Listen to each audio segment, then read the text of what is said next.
కార్తీక మాసం స్పెషల్గా ఈరోజు నేతి బీరకాయ పచ్చడి తయారు చేసే విధానం షేర్ చేస్తున్నాను. కార్తీక మాసంలో నేతి బీరకాయ అనేది కంపల్సరీగా తీసుకోవాలండి. ఈ విధంగా పచ్చడి తయారు చేసుకొని తీసుకోండి. చాలా అంటే చాలా టేస్ట్గా ఉంటుంది. ఇది బ్రేక్ఫాస్ట్లోనికే కాదండి, ఇది రైస్లో కూడా చాలా బాగుంటుంది. హాయ్ ఫ్రెండ్స్, నమస్తే, వెల్కమ్ టు అనూస్ కిచెన్.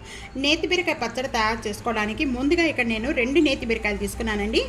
పైన అనేది చెక్కు తీయనవసరం లేదండి. ఈ విధంగా కట్ చేసేసుకొని పెట్టుకున్న నేతి బీరకాయలు. ఇక్కడ నేను పచ్చిమిర్చి ఎండుమిర్చితో రెండింటితో చేస్తున్నాను.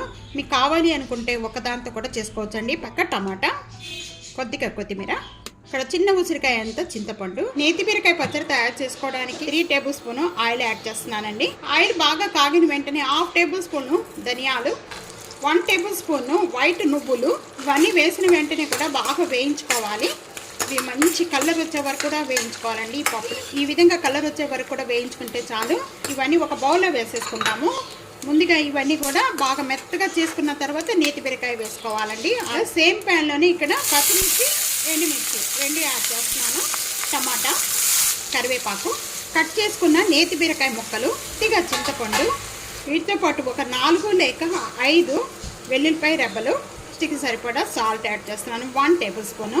తర్వాత అయినా మనం చూసుకొని వేసుకోవచ్చు. 1/2 టేబుల్ స్పూను జీరా యాడ్ చేస్తున్నాను. వీటితో పాటు ఒక హాఫ్ అండి ఇక్కడ కొత్తిమీర యాడ్ చేస్తున్నాను. మూత పెట్టేసుకొని లో ఫ్లేమ్లో ఒక 3-4 మినిట్స్ వరకు కూడా మగ్గించేసుకుంటే మెత్తగా మగ్గిపోతాయండి. ఈ లోపల ఇది చల్లారిపోయింది, మిక్సీ జార్ పట్టేసుకుందాం. 3 మినిట్స్ అయిపోయిన వెంటనే ఇప్పుడు ఓపెన్ చేద్దాం.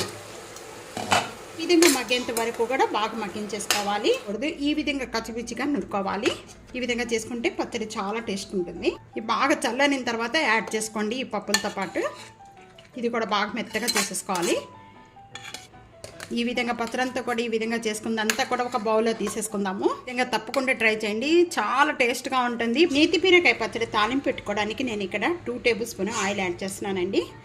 మనం పచ్చడి ఎంత ఉందో దాన్ని బట్టి ఈ ఆయిల్ అనేది యాడ్ చేసుకోవాలి. ఆయిల్ బాగా కాగిన వెంటనే ఒక 4 లేక 5 వెల్లుల్లిపాయ రెబ్బలు కొద్దిగా వేగిపోయిన వెంటనే కూడా ఒక 1/2 టేబుల్ స్పూన్ శనగపప్పు యాడ్ చేస్తున్నాను. ఒక ఎండుమిర్చి, 1/2 టేబుల్ స్పూన్ మినప్పప్పు, 1 టేబుల్ స్పూన్ ఆవాలు. ఈ విధంగా వేగిపోయిన వెంటనే కూడా ఇక్కడ కొద్దిగా ఇంగువ యాడ్ చేస్తున్నాను. ఇంగువ యాడ్ చేసిన వెంటనే ఇంకా స్టవ్ బంద్ చేసేసుకున్నామండి. కొద్దిగా కరివేపాకు, కొద్దిగా కొత్తిమీర అంతా కూడా ఈ మొత్తం కూడా పచ్చళ్ళలో కలిపేసుకోవాలి. నేతి బీరకాయ పచ్చడి రెడీ అయిపోయింది. చూస్తున్నారు కదా, ఇది వేడి వేడి రైస్లో కానీ దోశలు, ఇడ్లీ వీటన్నిటిలో కూడా వేసుకొని తింటే అసలు వదలరండి, అంత టేస్ట్గా ఉంటుంది. తప్పకుండా ఇదే విధంగా మీరు కూడా ట్రై చేసి ఎలా ఉందనేది నేను కామెంట్స్లో తెలియచేయండి. ఫ్యామిలీతో, ఫ్రెండ్స్తో వీడియోని షేర్ చేస్తూ వీడియోని లైక్ చేస్తూ ఉండండి. Thank you for watching. Next వీడియోని మళ్ళీ కలుద్దాం. అంతవరకు సెలవు, బాయ్.